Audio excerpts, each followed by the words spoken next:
family today. According to Annapolis police officer Hal Dalton, 22-year-old Dewan Hatch was kidnapped early Sunday by 3 suspects as he and his brother walked near President and Monroe Streets. 2 of the suspects got out and just bodily grabbed the victim, pulled him into the van, and drove off. Officer Dalton says Hatch was found yesterday morning. He's now with his family in Baltimore. He's safe and sound. There are some indications he may have been assaulted, but not seriously injured. He is reportedly with family, and our investigators are up there to interview him to try to determine the exact circumstances of what happened to him. Officer Dalton said that Hatch was found in northern Anne Arundel County. More information will be available after investigators talk to him. The state's top bear biologist says he's looking ahead to the possibility of another bear hunt next fall after a successful hunt this week in Maryland for the first time in 51 years. The hunt lasted only 1 day after 22 bears were shot on the first day of a week-long hunt that started Monday. Biologist Harry Spreaker says the hunt went off without incident. The state will now study the results of this year's hunt before scheduling one next year. All but one of the bears killed were found in Garrett County. The largest weighed almost 500 pounds. It was shot by a 16-year-old. They shot the little bears. Yeah, okay. You're sitting there thinking, well, anybody can sit at his home computer and throw together a newscast and make it sound professional. Well, yeah, I suppose that's true. What about the time I interviewed Michael Steele? Yes, that Michael Steele. Welcome back to Capitol Caucus. I'm Bill Schmalfelt. Our guest, the Lieutenant Governor of the state of Maryland, Michael S. Steele. Yay. Not so bad so far, is it? No, it's been good. You know. The bamboo splinters have been saved. I know, exactly. For a future occasion, we get to know each other a little better. Good news from the governor's point of view and yours as well, and the view of the Democratic Senate President Mike Miller, saying that the majority of people who've been asked in the state of Maryland support slot machines in the state of Maryland. Surprise. Is this going to happen this year? Well, it's nice to see the sun catch up with what we've known for over 2 years now. That's number one. Number two, I don't know what that translates into in terms of what the governor. I mean, the governor's not touching slots this year unless the Senate and the House have a bill that both sides can agree to. That's what I was going to ask you. We're not doing that dance. I mean, you look. Not even going to bring it up? Hey, fool me once, shame on me, fool me twice, Right, they're listening right now. However that goes. They're listening right now. Put the word out that, hey, you guys come up with a bill. Come up with a bill. I mean, the governor's made that very clear. The Senate president knows, particularly after this debacle on health care, we're not doing this dance again. We're not doing this dance. The governor has led, I believe, legislatively twice now on slots and on Med-Mal, and he's gotten burned both times. House Speaker Bush, his hesitation came up when Prince George County and Baltimore delegates said, okay, slot machines, maybe, not in my backyard. Yeah. How do you remove that obstacle? Well, it's not an obstacle. It is to them. It isn't. Yeah. Let's be real here. They wanted something. They couldn't get it at the time, and that was the posture. This was horse trading. Yeah, of course. Come on. In politics? I can't believe it. What's the bottom line? Bottom line is you want a piece of what I've got, I want a piece of what you got. Well, okay, what do we have to do to get what we both want? And so the reality of it is I had worked on behalf of the governor to negotiate I think substantive carve-outs for minority concerns who had an interest in not just getting the typical contractual relationships with a horse racing entity, but to get an equity piece, have a role to play, to come to the table in a real way, to have a piece of the ownership stream here. Mm-hmm. And that's always been on the table, and that was their bottom line. We addressed their bottom line. So, some of it was Congressman Wynn, who wants to bring casinos to the state, God forbid. Mm-hmm. And so that was really what the Prince George's objection is because it wasn't slots. It wasn't casinos, rather. It was more slots. Well, let me address that real quick then. If part of the argument for bringing slots to the state of Maryland is that people are rushing off to Atlantic City to spend their hard-earned gambling money, about $600 million a year, why not bring casinos in? Because get a little bit more of that. It's a whole other element. It's a whole different ball game. Mm-hmm. You're talking something that's a lot less easy to control and to monitor and to watch. When I put a quarter into a machine. The slot machine, it's registered and it's tracked, so you know how much money went in the machine when you take the machine. But I dropped $10,000 on the table, cash. How do I know how much it's gotten upstairs to be counted?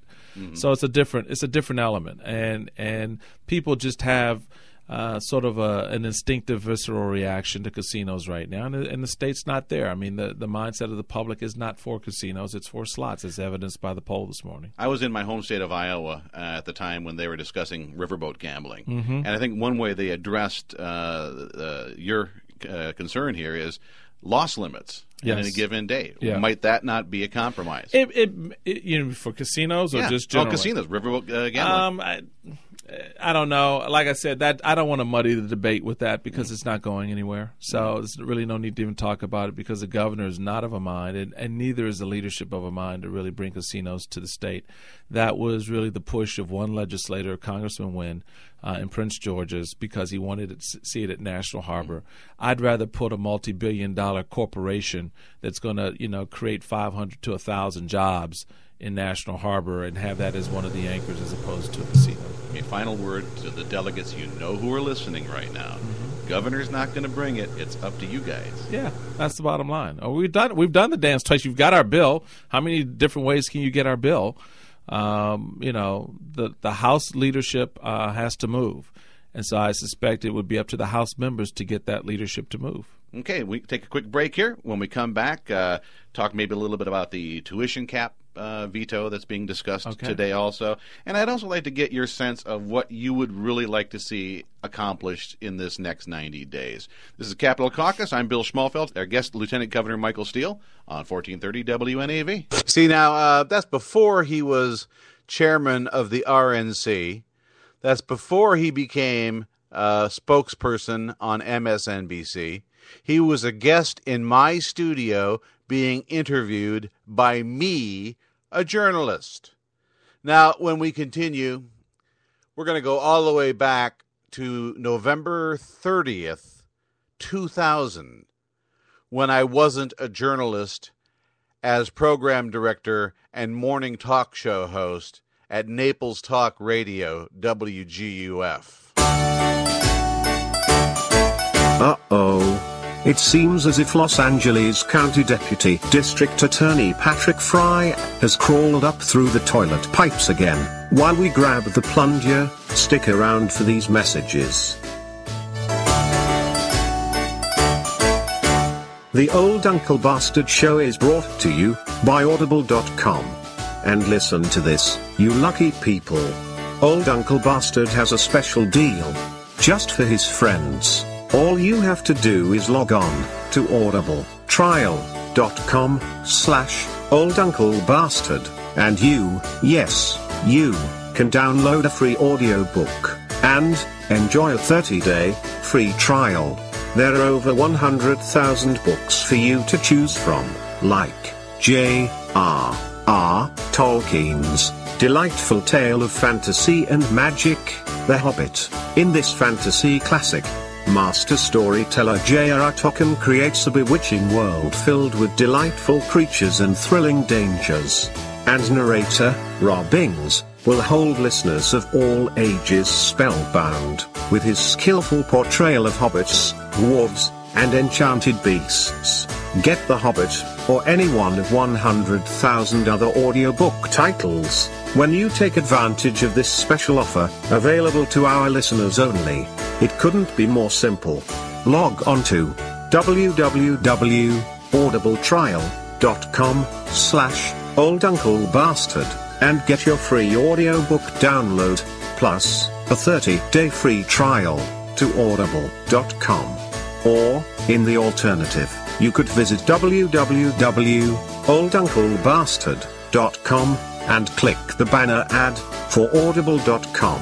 This special offer is for our listeners only. So if you tell anyone at all, Old Uncle Bastard will hunt you down like a dog. And nobody wants that, now do we? www.audibletrial.com/oldunclebastard. What in God's name are you waiting for?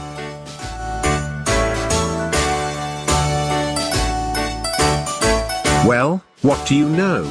It wasn't Paterico in the toilet after all. It was a large clog of poo. Seems as if our uncle is getting plenty of fiber. Now, back to the show. But I'm not a journalist. Lee Stranahan says, I'm not a journalist. Back in 2000, Lee, let your mind flow back to November of 2000. This is several weeks after the contested presidential race in Florida, Lee. What were you doing? Had you started pornography yet? Or were you still making tasty pizza pies for people? I know what I was doing. I was the program director and morning host at Naples Talk Radio, WGUF.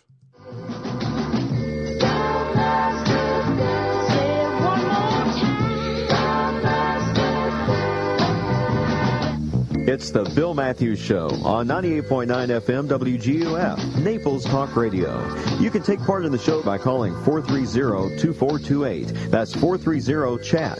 Alltel customers dial pound 2428. Cellular One users hit star 989. Those are free calls. Now, here's your host, Bill Matthews. Might help if I had my microphone turned on. Good morning, Naples. 98.9 FM, WGUF, Naples Talk Radio. Thank you. Let me pause that for just a second. Because remember when R. Stacey McCain went absolutely batshit over the idea that I used a pen name on the Examiner when I worked as a stringer for Examiner.com? I got their permission to use a pen name, and this is the name I used. Bill Matthews. Now, is there any doubt that this is my voice? You for starting out your Thursday morning with the likes of us. Got a big day ahead. Lots of stuff to talk about. We'll get to it in just a bit, but right now, Harry Horn standing by in the ABC 7 News Center. Good morning, Harry. Well, thank you very much, Bill, and good morning. That's it from the ABC 7 Newsroom. I'm Harry Horn for WGUF 98.9 Naples Talk Radio. You ever feel like the world of technology is escaping your grasp? Are you confused by the words digital, DVD, plasmas? That sounds like something from a hospital. Would you enjoy an opportunity to learn about this new technology from the experts, from the people in the know? The House of High Fidelity, they've got the answers. Join me, Bill Matthews, for an evening of exciting new digital technology. That means gadgets at the House of High Fidelity, Wednesday, December 6th at 6 p.m. And if you're lucky, you might be eligible to win a Sony DVD player, a 13-inch flat-screen television, and the grand prize, a 27-inch flat-screen television. Join me, Bill Matthews, and Naples Talk Radio at the Digital Dream World event, Wednesday evening, December 6th, from 6 till 8:30 at the House of High Fidelity, 5187 North Tamiami Trail, just south of Pine Ridge Road. The House of High Fidelity, they're going to help you bring the digital dream world into sharp focus. Need more information? 262-0100. Now, in broadcast terminology, that's what was known as a remote, and we got paid extra for doing remotes. And I recall that one particularly because I was paid with a very nice set of Sennheiser headphones. I was more than happy to get that instead of the $75 I had coming instead.